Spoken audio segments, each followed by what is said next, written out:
In this episode of the Exploring Information Security podcast, how do ransomware gangs work? Computers now have primary control of critical functions. Houston, recommend vector transfer. Your go for APU shutdown on time. Roger, go for deploy. Nice to be in orbit. Welcome to the Exploring Information Security podcast, where you will learn, explore, and grow your security mindset. I am your host, Timothy D. Block, and in this episode, we are exploring how ransomware gangs work. With me to do that is Kyle Andrus. Show notes can be found at exploresec.com/EIS. You can also give me feedback for the show at timothy.dblog@exploresec.com. Rate it on your favorite podcast platform. That also helps grow the show. And then LinkedIn. If you want to hit me up on LinkedIn and let me know what you thought, would love to hear your thoughts. This was a live recording. I am going to start doing these every third Tuesday of the month. It's not always going to be a live recording, but I'm starting an online community called ExploreSec, and it's rebranded from ColoSec, which is a local user group I helped run for over the last decade. We started in 2014, but the pandemic has kind of really killed a lot of our in-person. We tried to go back the last couple of years. Just hasn't been really worth the effort, so we've decided to go full virtual. And I've asked the current organizers and my co-founder if they were cool if I if I took it over, essentially.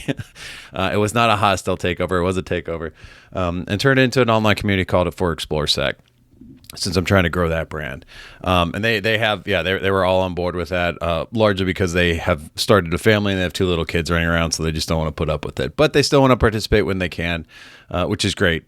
Still love the guys. There's no hard feelings there. But I am trying to build an online community, which is great. Lots of different ideas floating around. But one of the things I thought was because we are pretty consistent every third Tuesday, unless something pops up.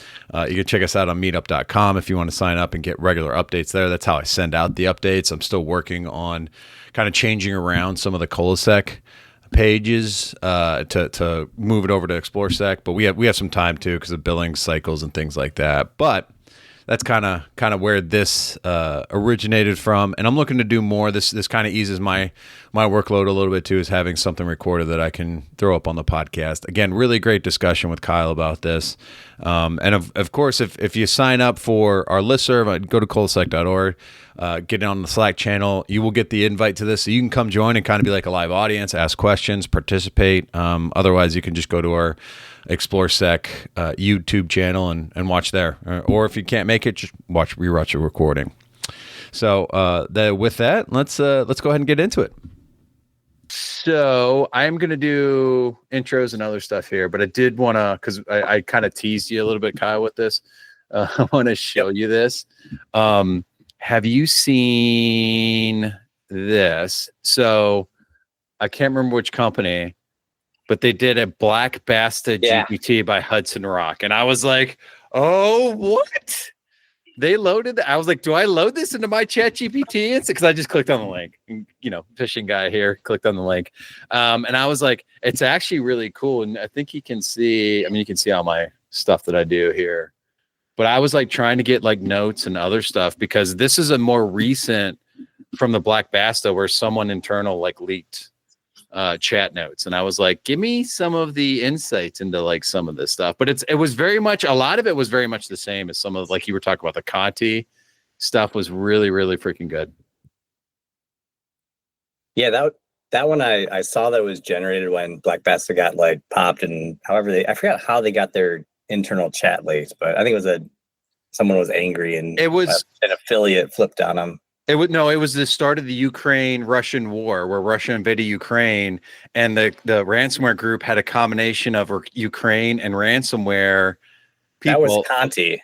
Yeah, that's what I was talking about. Conti. Yeah. Oh, Yeah. The Black Basta one. Yeah. It was like someone just disgruntled. But once you start digging into some of this stuff, you're like, it's very relatable to like real life, like companies and dissatisfaction, and there's an HR and there's other stuff going on. All right, so let's I'm going to do an intro here. We're going to try this a little bit differently. So in this episode of the Exploring Information Security podcast, we're going to talk about how ransomware gangs operate, With me is Kyle Andrus. I'm going to skip all my intro stuff. I was thinking about that today. Maybe I need to skip some of this and just get to the meat and potatoes of the podcast. That's what the people want. They want to hear Kyle talk about. That was yesterday. Yeah. Talk about ransomware gains, because this to me is like a very fascinating thing. Before we get to that, though, is there anything you want to plug? Anything, with your title? Anything, you want to kind of talk about yourself? This guy?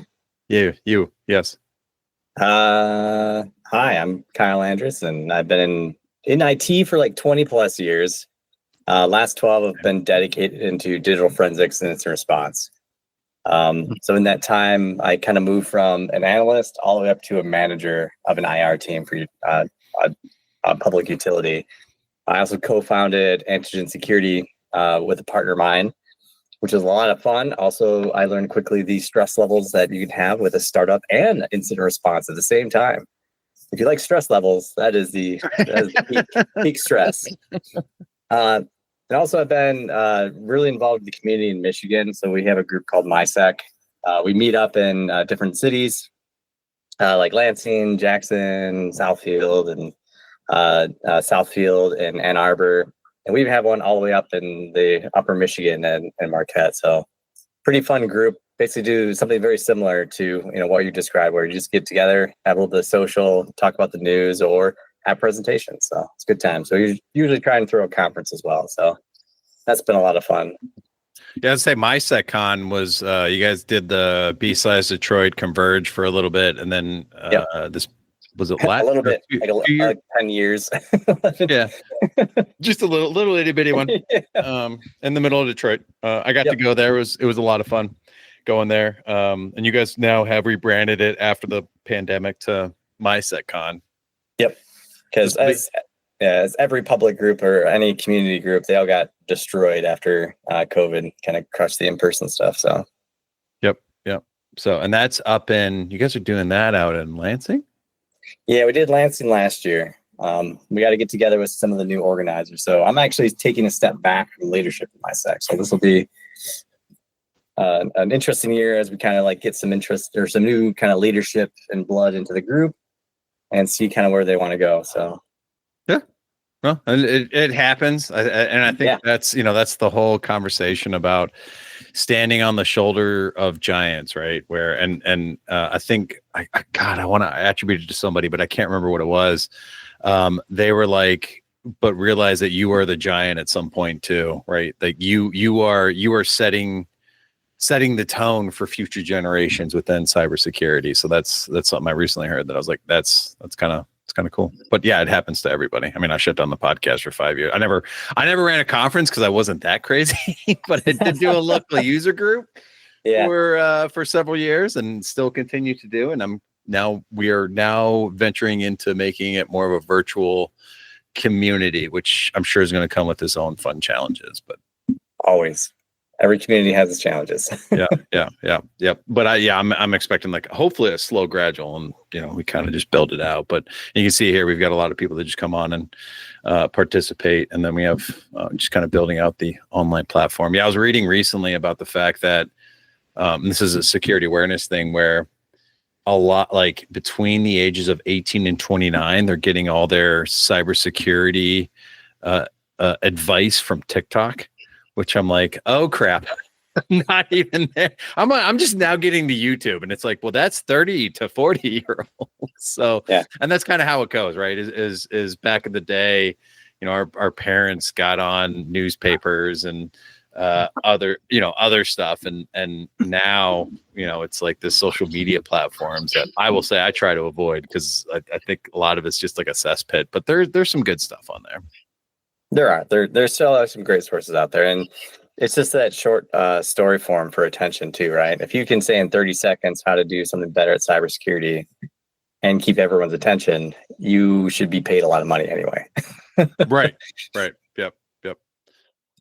But that's what the kids are doing this nowadays, and that's where it's going to be. So I guess first question: how do ransomware gangs work?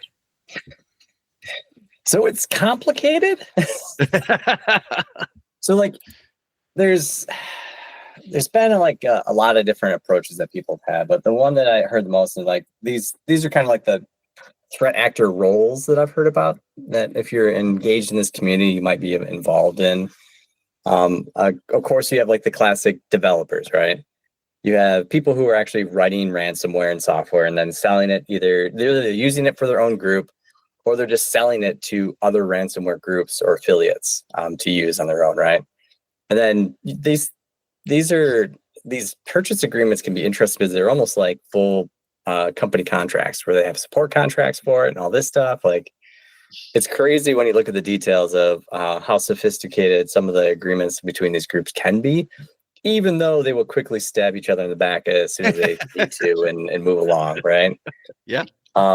But I always found the interesting services that people get lopped into. Like, there's a specialty in being an access broker, right? That ability to get into a company unnoticed and then turn around and be like, "Hey guys, I got access. You guys want to come buy it? $50,000." Yeah. And you get access to this company here or that company there. And like, it's like a third party service, right? Yeah. And like, it's just nuts because there's like individuals that's all they want to do. And then they sell it off to other groups or other affiliates, or you have it already baked into a larger organization like these Black Vasta or like Conti in the past.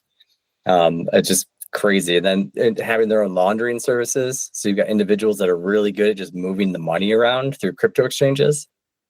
Much like I haven't read it yet, but I really want to read. There's been a couple interesting news articles that came out with people tracing that crypto exchange, like heist by North Korea. And like how once they got like, the $1.5 billion in Ethereum, how they actually moved that through the crypto market to try and hide what they could.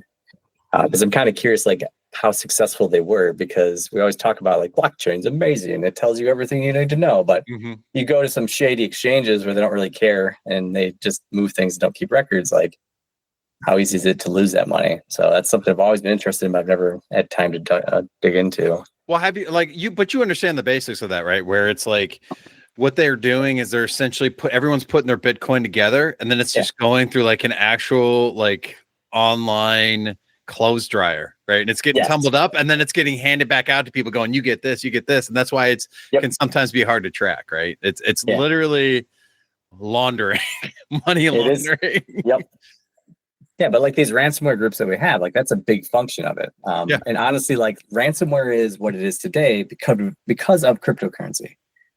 Before that, like, the biggest, like, well, not the biggest, but, you go back to the beginnings of ransomware and you had like the, what was it called? The cyborg or AIDS Trojan that was like floppy disks that were handed out in person. And then if you went home and you plugged it in, it locked your computer up. And then you had to send money in an envelope to a P.O. box in Panama. And then that person would then politely like wrap up here's your recovery disk and send it in the mail back to you. So you had a floppy disk in the mail to fix your computer. Yeah. Like, well, from that people through mail. Yeah. Yeah. There's always like extortion and things like that, like people stealing data, but it never really caught as much. I think the rise that it took off with cryptocurrency is what we have today, where it's so easy to basically convert real money into cryptocurrency to pay these individuals, and then they can move it so quickly through these networks and exchanges that it just disappears.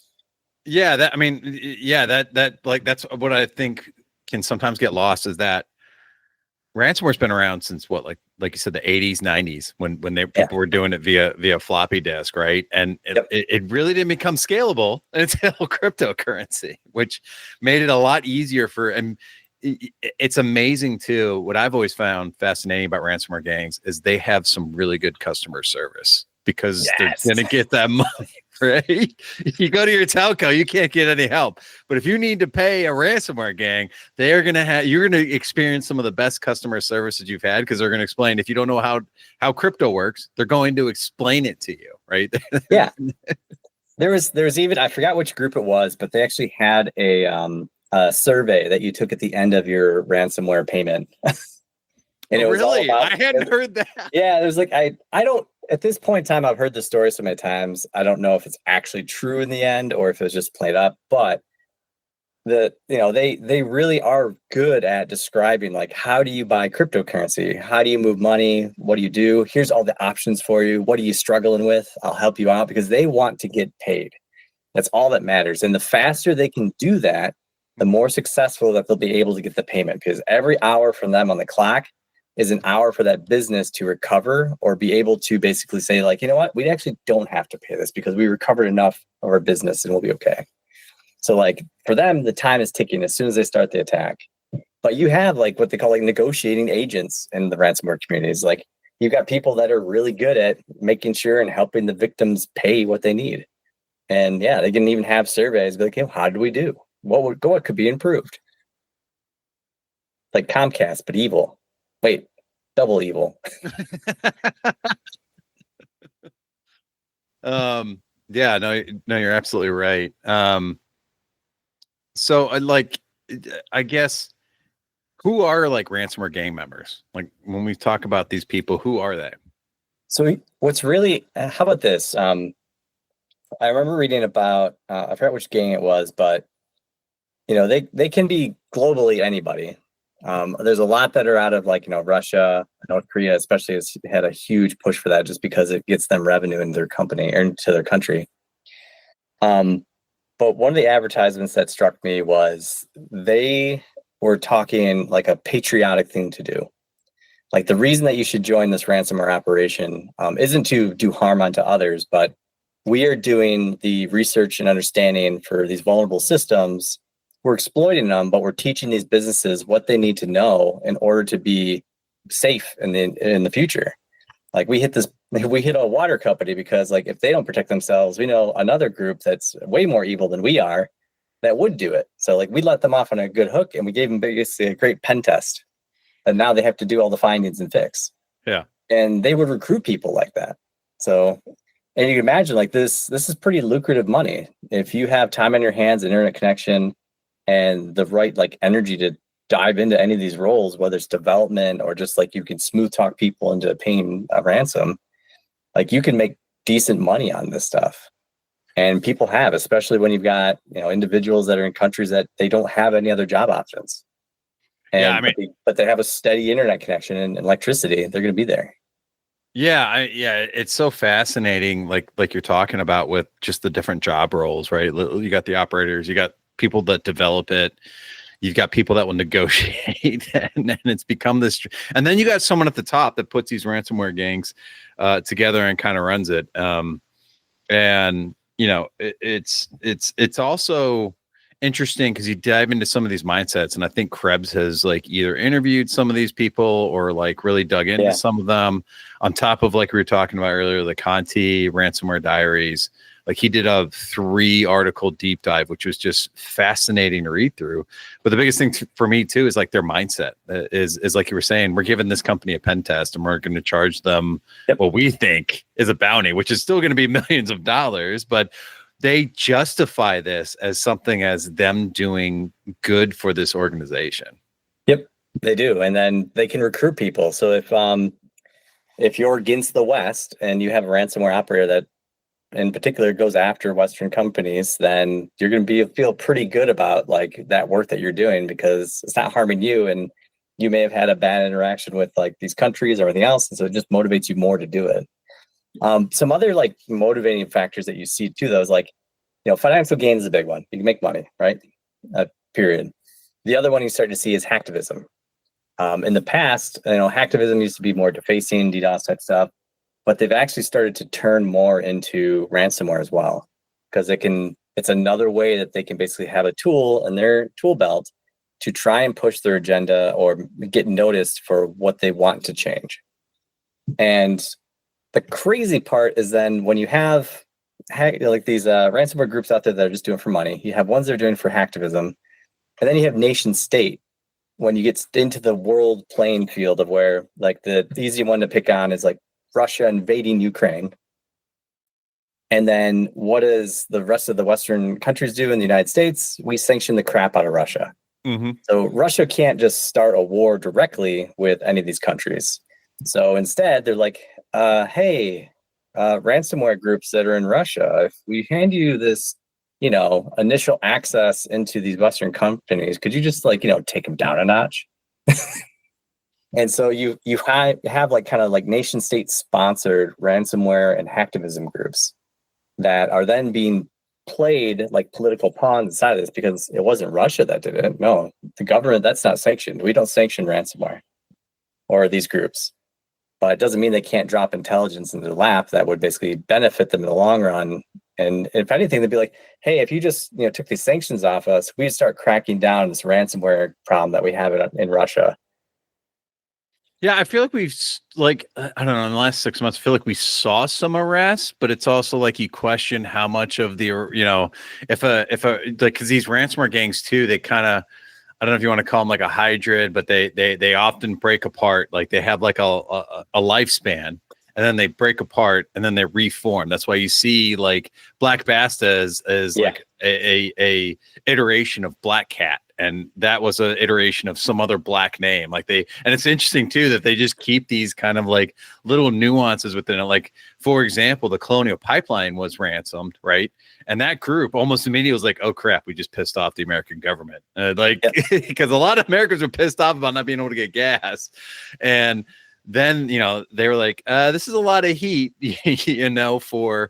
for a target. Sometimes that happens too, where they walk in and they ransom something they don't realize, like you're saying, because they're so disjointed, they have someone that was like, hey, here's access to an organization, and they're like, yeah, cool, we'll go in there and deploy ransomware. Maybe they don't like look at what they're actually trying to ransom, but they get this heat, and I feel like there's this cycles, like they kind of climb the rankings, they get to the top, and then they have to disband because either law enforcement closes in on them or governments. Russia, you're correct in that, like, Russia is definitely like a safe haven, or it's seen as like a safe haven for a lot of this, a lot of these different gangs, which makes it hard to necessarily go after them. I mean, they recruit and they say that, Russian hackers going after these companies are patriots. So, I mean, like, right. they're kind of cultivating that environment. Something else to think about here too is like, once you get too big, and let's say that the targets that you're going after, or maybe there's more intelligence that you definitely are connected with Russia, for example, cyber insurance brokers will not pay ransomware because of the current sanctions that are on Russia. Yeah. So if they tie it enough, or they get big enough and enough attention, or getting the support of a Russian government that can be proven publicly, you can't get paid. So now you have all these companies that might have cyber insurance that are like, okay, we got hit with ransomware. Don't worry, they'll pay it. And they're like, oh, the group you got hit by, it's sanctioned, so we legally cannot pay them. So you got to figure it out. So that means lost revenue for these ransomware operators. So they're going to be like, okay, this is starting to become a factor. They just break away and move off. And you can also remember that these groups are really competitive for each other, for not only like affiliates who utilize it, especially in like the Ransomware-as-a-Service models, where they have all in-house developers and operators, and they've got their support and dedicated people to do the negotiations, all like in a really efficient group. And all you do is like, hey, I want to be a ransomware operator, so I'll join.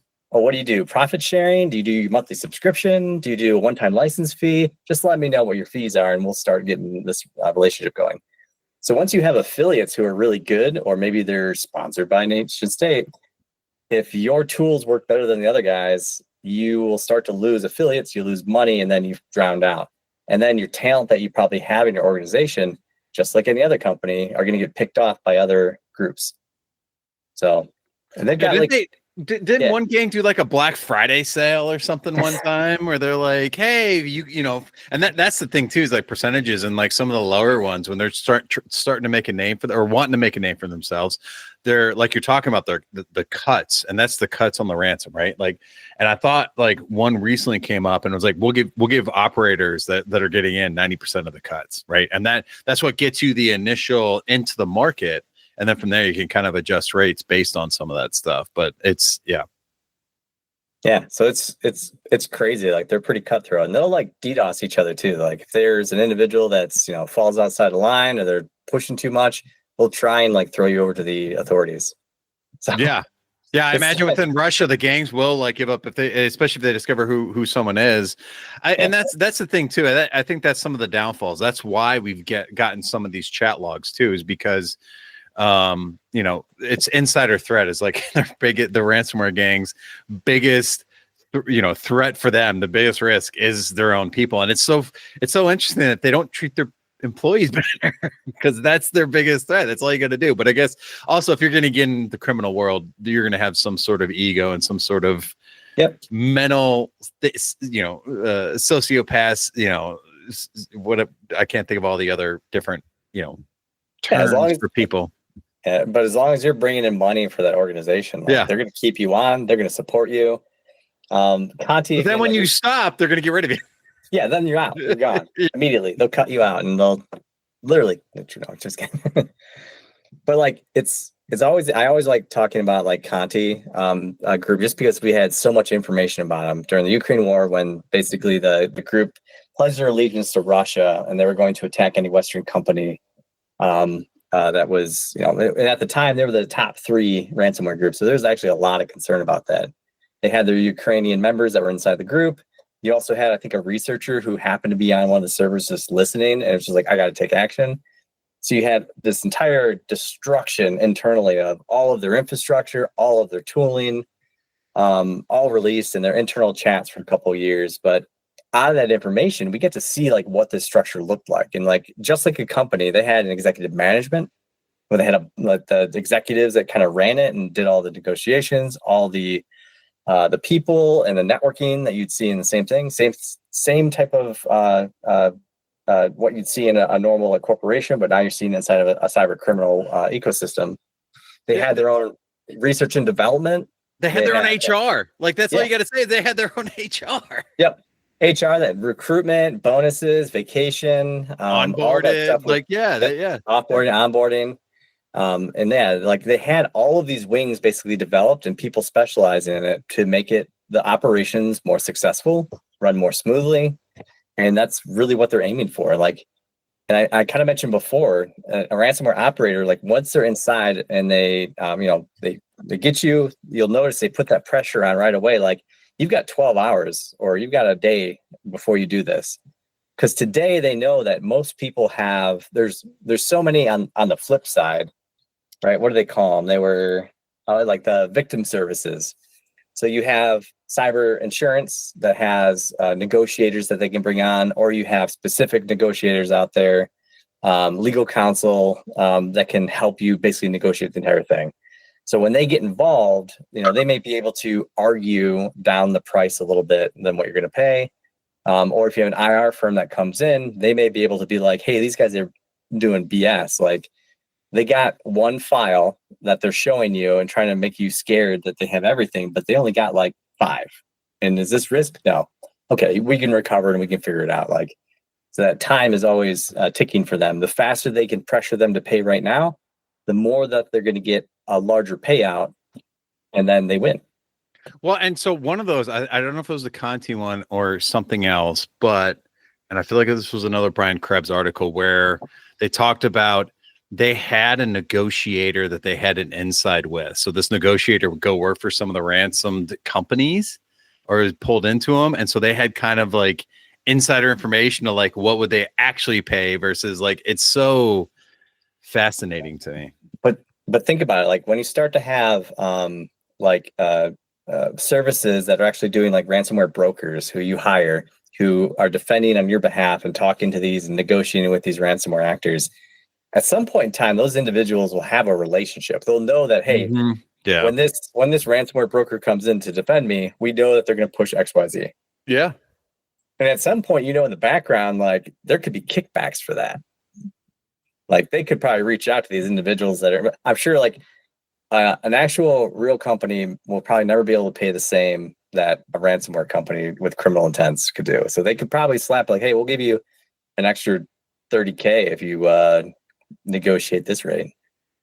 Yeah, and that's so interesting too. Even just the like payment. Shady. Yeah, even the payment though is that like you're talking about sanctions. There are certain sanctions for certain organizations that if you shall not pay this group, right? Yep. But then there's other states like New York that are like, you have to pay the ransom to as far as like a legal thing to at least say you've done everything you can do to have them delete the data, whether they do it or not. Right. That's a whole nother thing. But like, it's just so interesting with the law and stuff and how it kind of feeds into some of the stuff. There's just a report that came out too that I forgot which group it was, but they broke in, and the researchers found that they kept all of the copies of all the stuff that they stole. So yeah, I'm thinking of that exact same thing. Yeah, I know exactly what you're talking about, and off the top of my head, I can't think of it. But yeah, you're right. It's like, yeah, they still had it, and that's what we've been saying that for years in the industry. Though it's like you can never actually verify that they've. Yeah. It's like it's the internet. If it's on the internet, if it's left your organization, it's gone. It's out there. Like there's just nothing you can do about it. And these guys are crafty. Will wants to know what their Kanban. You feel like they use Kanban? They probably do. And they're probably really efficient at it. They probably have a great Kanban board. Yeah, their tickets must be very interesting about like what works and what doesn't work. And then Mauricio talked about Employee of the Month. I'm sure they've got like an extra incentive of Employee of the Month. And again, like I said, I feel like it's, and I almost wonder if this goes a lot like we're seeing within our industries, right? Where I feel like a lot of our services are going as a service. So for example, MSSPs, right? You can't find the people you don't want to build a SOC as a company. You're going to go use an MSSP to have at least your first tier of SOC, if not your full SOC. And I just see a lot of that within the ransomware gangs. And I see like, it's even more of a benefit. Then the operators don't get drawn up if like the main guy shoots off his mouth or gets in tremor or gets arrested, right? Because that operator, yes, they might have like my name, but it's like, he doesn't know who I am as an employee. He doesn't have my employee record, right? So it's more of like a fractured service-based things for a lot of different stuff. And I just wonder, because then like you're saying, it allows them to reform into other stuff pretty quickly. So I don't know. And the one thing I want to say, like these guys, like these groups are always super creative with how they can kind of force or how they can accelerate your decision to, make payment. So you start off with, they encrypted your environment. Okay, that's bad. Then they started stealing all your data, then encrypting your entire environment. And then you got double extortion where they have your data and they encrypted you. So you got to pay anyway. And then you get like triple extortion where it's like, they encrypted you, they stole your data, and they're telling you that, hey, we're going to reach out to all of your shareholders and tell them that we have all of their data. And we're going to make a big stink about it. And we're going to try and release all this data we have about your current planning for your business and your relationships. And we found some really weird emails here. It'd be a shame if we released them. Right? Well, even the ransomware group that went and did an SEC complaint that they said we ransomed them and they haven't reported anything yet. Yep. Alpha V Black Cat. That was the one that did it. And so if you're not familiar, the Security and Exchange Commission, if you're a publicly traded company, you are required to basically go through an exercise called material, if the incident you're having is a material incident or not. Really what that means is for your company, did you have a dollar amount type of damage, whether that's physical or just money or data stolen, that would have affected a shareholder's choice in whether they would buy more shares or sell more shares. So the goal there, and that you get the crazy part, that's the first time they had a CISO that was, somebody sued a CISO directly around their involvement because they didn't disclose Uber. That's Uber. You're talking about Uber where, essentially this was 2016 too, where they got into Uber and the CISO was essentially like, hey, how about we enroll you in our bug bounty program? And the idea was that he wanted, like the CISO wanted to get their actual information, but it's like, that's more of a cover. And that actually recently, I read an article that he went to an appeals court because he got convicted for that. And he went to an appeals court and the appeals court was like, nope, it stands. Yeah. So I think he's got some more stuff, but yeah. So anyway, there's pressure on if you're a CISO or an executive suite and you're cybersecurity, you got extra pressure on you that you could be targeted by lawsuits if you didn't disclose how the incident went down enough that shareholders would know. So the SEC put in forth this rule where moving forward, a material incident has to be ruled. And you have essentially when you believe like your ransomware, your hit, that's kind of like your starting clock when you start. Actually, that doesn't start it. You then pull in your legal teams, your finance teams, and you talk about like what's going on. Here's the actual damage, and then they make a determination around if this is a material incident or not in regards to your company. If they do say it is, you have 4 days from that point to basically make and submit to the SEC a filing. And in that filing, you'll talk about like, yep, we filed our form 8-K to let you know that we had a ransomware attack and did this damage, yada, yada. So ransomware operators heard about this coming out and that companies had to do this back in 2023. And they filed the form on behalf of the company and let the SEC know, like, hey guys, this company, we just own them for more than 3 days or 4 days. So they are in violation of your policy and you should go yell at them so that they will pay us and we'll decrypt their environment. They're shady. I'm just saying. They're creative, but they're shady. Yeah, no, for sure. Another tactic, and this is so I dealt with this at Antigen when I was there for that brief period of time. While I was trying to figure out what I was going to do with my life. We had a scam go on, like where one threat actor reached out saying that they were the actual group, but then we found out that they weren't the actual group. But then more recently, there's been an article that come out where there's been like snail mail sent to executives saying we're in your environment and we're about to ransom it unless you pay X amount of money to that. And I'm just wondering if you feel like we're going to see more like almost scammers taking advantage of ransomware type of events. This is going to be crazy to say out loud. I've seen a trend overall with like, especially with larger companies that have budgets that can kind of take hits like this. Small, medium end businesses, probably not so much. Like they have to pay, otherwise like their company may just literally end. They have the one server with all of their designs that their entire company is based off of. If they don't have it because they didn't back it up, they're gone.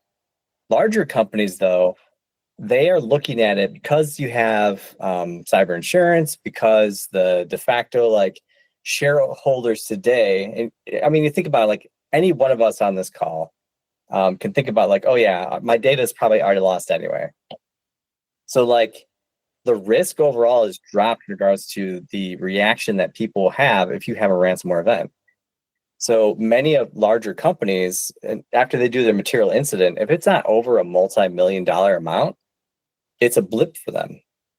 Like it's going to hit, it's going to suck, but we're going to bounce down, then we're going to go back up because look at all the stuff that we did to fix it. And so it's not really something that's so scary that they're like, oh my gosh, we have to do all this stuff. They're like, we can survive it. You know, especially if you're a larger company and they put in the work that they know that they can recover from a majority of this stuff. They know it's going to hurt, it's going to suck, but if it's not over their threshold, which could be multi-millions of dollars, it's not a big deal. And it may not even be a material incident for them. Yeah. I mean, it's that, you know, everyone was like, oh, cyber insurance is going to improve security. And now it's kind of like a almost like a get out of jail for your card, right? We're going to pay. But I will say cyber insurance came in. They're like, oh yeah, we're going to do this. But now they're having to pay out so much. They're kind of like, wait a minute, we might need to actually get involved. So maybe we actually see some of that stuff. I'm also thinking of being in healthcare. We have a new HIPAA security rule that went through comment that ended at the beginning of March. March 7th was the last time put in comments. And they're talking about giving HIPAA a little bit more teeth around just security and putting some of the basics in place. So I'm curious, like, I feel like from policy and government standpoint, it's gonna, I don't know. I'm kind of two minds with a lot of this stuff. It's like, it should be getting better. I feel like things have gotten better, but then also things still kind of suck. And, you know, we're seeing every year you see these reports where it's like, we've played the most ransomware things since the previous year. Right. And it's like, maybe this is just, we're going to get to a level where that's just going to be, like you're saying, with people losing their, people in this meetup, South Carolina Department of Revenue got a breach in 2012, right? And lost all taxpayer data up to a certain date, which included my, at the time, 3-year-old daughter, right? So her information has been gone for years, right? But I've just accepted that. I've been part of OPM and who knows countless other breaches throughout that. It's just like, yeah, like you, I've kind of been this, I've freezed my credit, but outside of that, it's like, there's not really much else I can do. I don't believe in the whole tracking, what is it? The life locks and the tracking, the credit monitoring stuff, because if you freeze it, it shouldn't really be that much of an issue, but you can just go breach to breach and have unlimited free credit monitoring. But to me, it does little to nothing.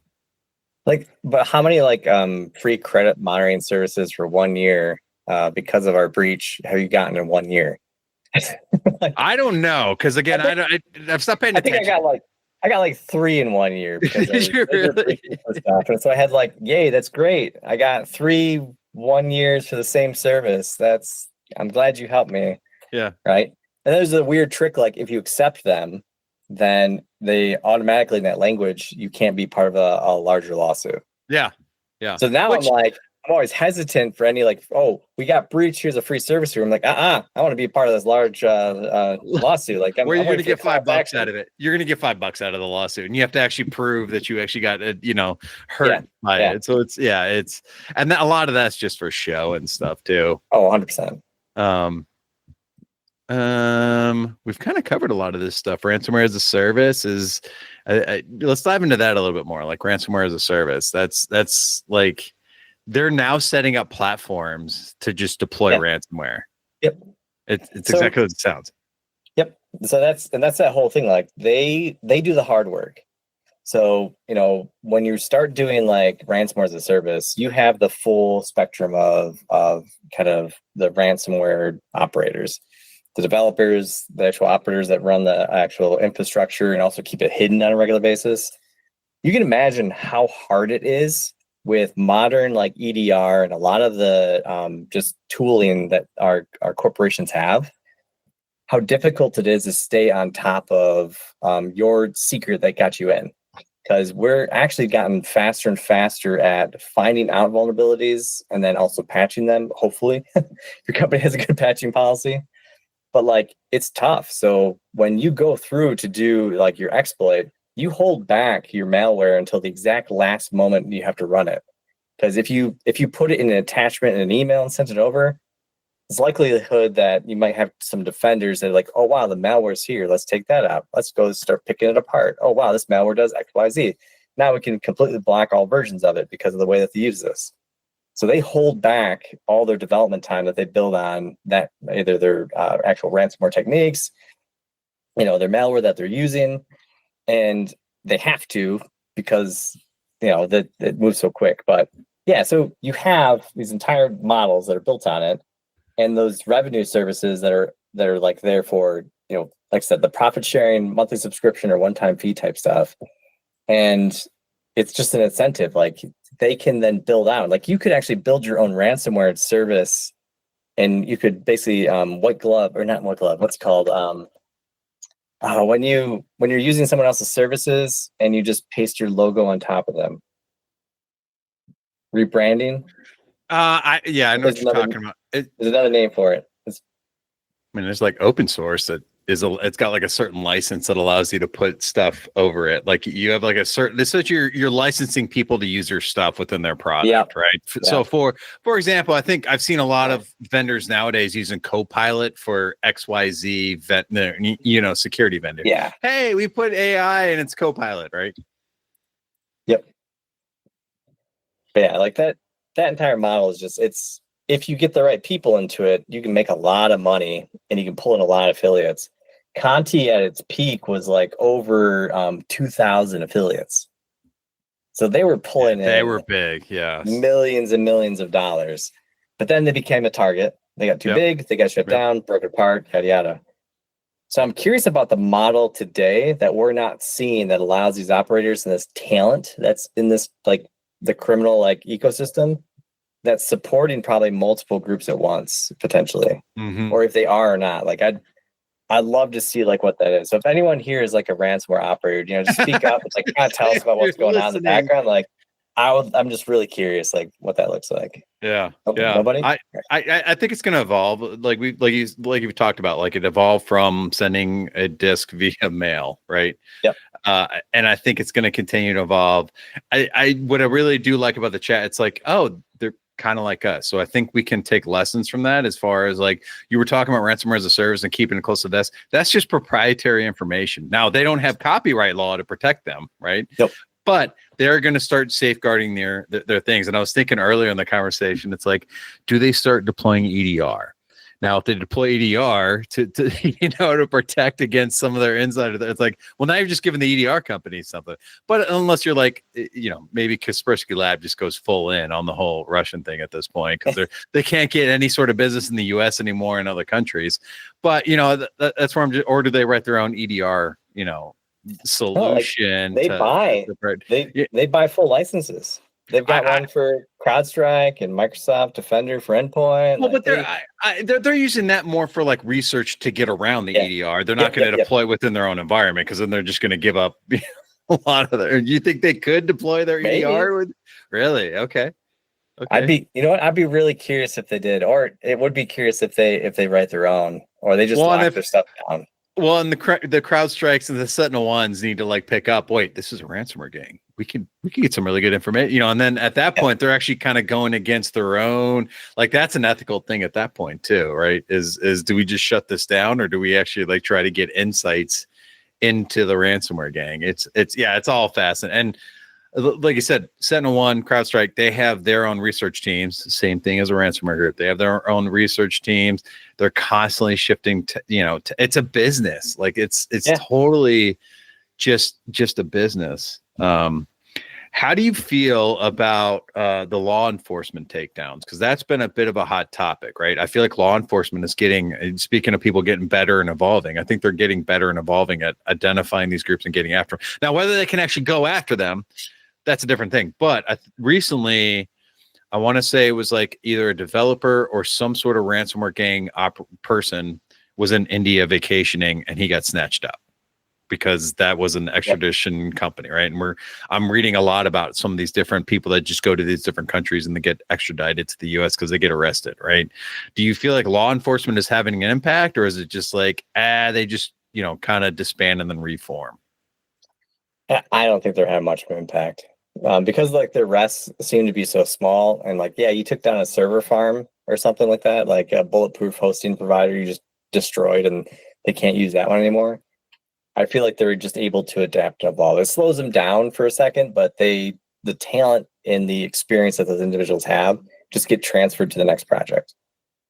So unless you're able to take down all the members or track them like efficiently, which I think is extremely hard because of the way that they operate, like Scattered Spider, their entire thing is like everybody's just dispersed.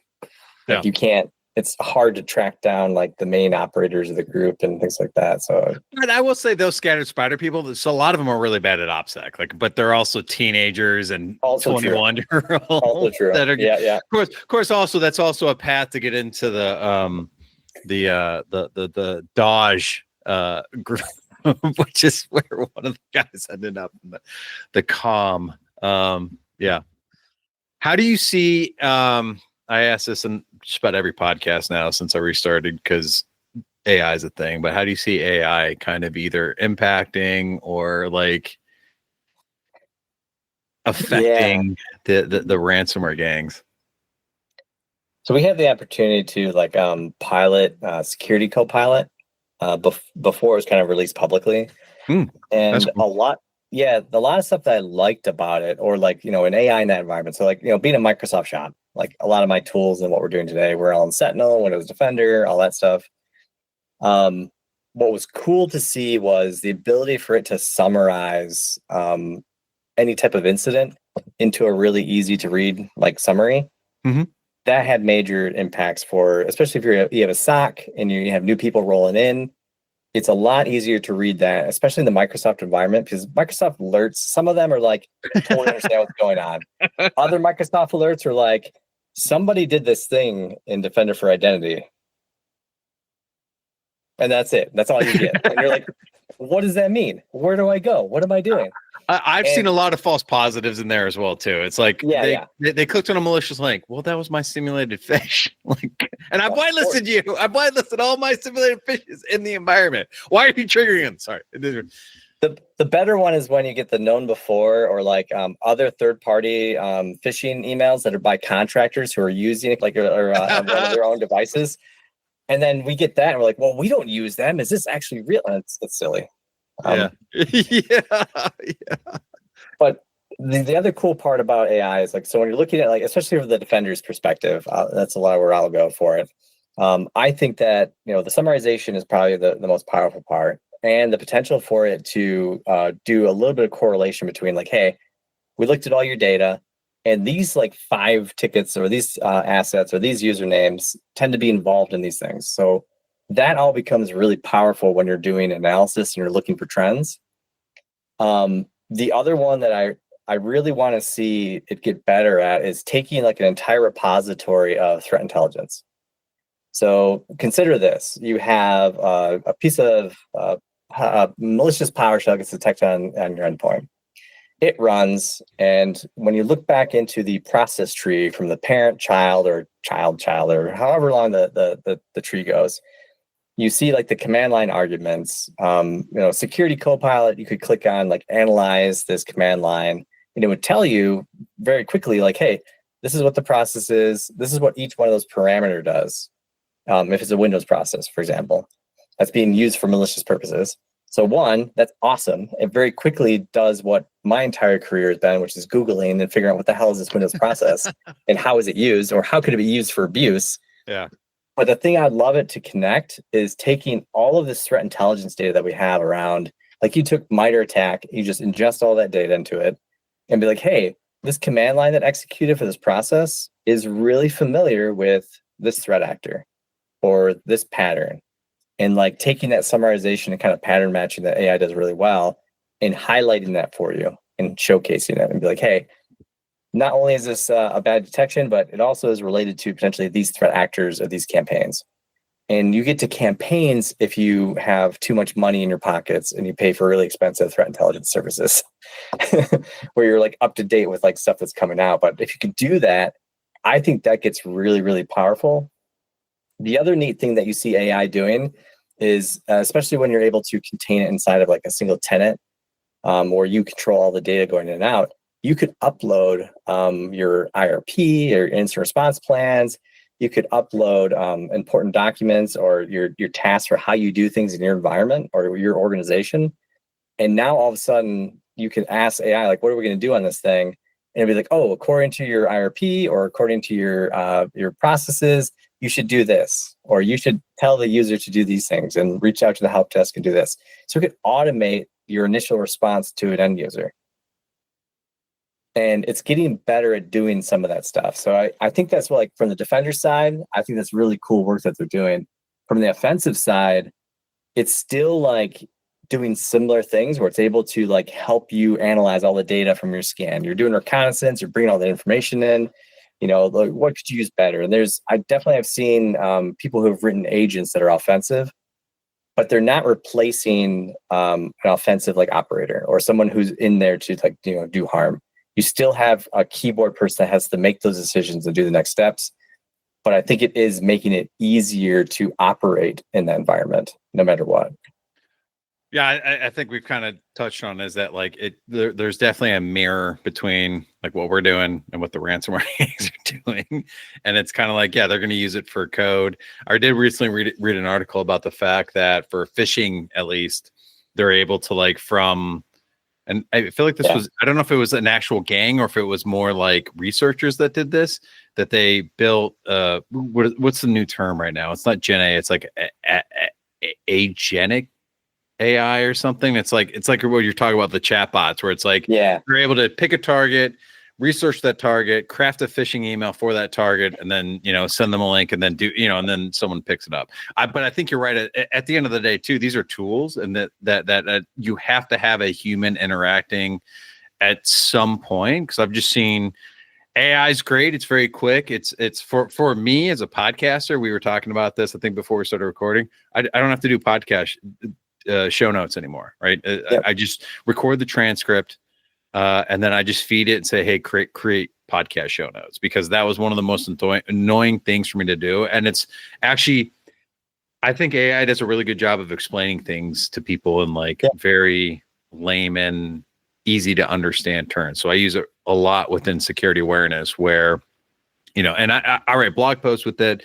A lot of exploresec.com has created, like I showed you with the ransomware gangs page that I have. It's like a deep dive, and I add my own links in there, but I have it do like a, hey, how do they work based on these articles, and I have it read it, and then it gives, you know, it gives like me an output. So I think we're starting, you know, and I would imagine, especially for, we've talked about it, ransomware developers, right? They're going to use it for code writing. And, you know, I think it's more of like a add-on tool that really helps people do a better job. So I just think, you know, I don't think there's anything special within ransomware gangs that we're not already seeing within our own work. And if you're not using AI, you really should, by the way. Well, yeah, and I think of like, you know, if you have a good AI built, if you're an attacker, you're doing reconnaissance inside an environment, you have a ton of data. If you have access to like their SharePoint and you're trying to search through all their SharePoint docs, AI can like do that and find what you're looking for way faster than you could. Yeah. Like it's that stuff that I see is like, you know, powerful for, you know, an attacker. It can also be great for the defenders as well, or for anybody in your regular business life too. Well, and write this negotiation thing, right? A lot of people use it for email to like soften a message, or what message high value targets. Right, exactly. So yeah, okay. Anything we haven't discussed that you feel like we should mention? I feel like we've covered it pretty thoroughly. And ransomware is not going away. And unfortunately, crime doesn't pay. Crime doesn't pay, even though it does pay. But well, you know, and again, if you are going to do ransomware, you cannot live in the United States because you'll get caught. I'm just going to say that, right? You're going to have to move to Russia if you're going to do, like the recent military guy that got caught like leaking. All he did was like leak contact information for somebody, but like he was trying to leave to go to Russia to get out of that. But it's like, I think in some of these non-extradition, if you like living in Russia and going to the Black Sea for your vacation during the summer, then, you know, have at it. But I was hoping, it is very, like, I'm not on either side of the law enforcement aspect of it. I'd rather see them doing something and getting better at it. And, you know, the biggest thing I think they can do is go after these developers. But unfortunately, you know, we know this in this field, and we talked about this too in the news segment. And I think, you know, just organizing in general, right, is you have fresh blood coming up. We're going to have, unfortunately, new criminals. And Brian Krebs, like we talked about with one of the guys that got into the mindset, it's like he was also set up in a bad situation. That's a lot of times why people turn to crime, is because they try to go straight, they kind of try to go legit, and it just doesn't work out. And, you know, they're going to make millions of dollars. Now they're taking a huge amount of risk, but if their family member needs to pay medical bills or get, you know, medical care, and they need a quick buck to do it, crime, unfortunately, is one of those ways to do it. And you know, and the other aspect is, like, if you're a smaller country in the world and you know that you have a massive cyber crime going on inside of your borders, but that cyber crime is bringing in like $1.52 billion a year in revenue into the company that's spent inside your country, you might be a little bit slower to react to, you know, spamming farms that are inside of it, or like, you know, like those types of crimes, because of the revenue that's being generated, and they're spending it there. So like, you've got whole geopolitical pieces that have to be solved too for law enforcement to be effective. Nigeria, we joke about the Nigerian scam and the Nigerian prince, but that works at the end of the day. And that's kind of like you're talking about from a country that's more accepted there because of what you're talking about, is that it brings in revenue and other stuff. So, all right, Kyle, I feel like we've talked about it pretty good. If anybody has questions or comments or something to follow up, would love to have this conversation again. Again, Kyle, it's always a great conversation when I have you on to do some sort of topic, whatever it is, usually with an incident response or understanding attackers. So thank you for joining me. No problem. It's a pleasure to be here. Thanks.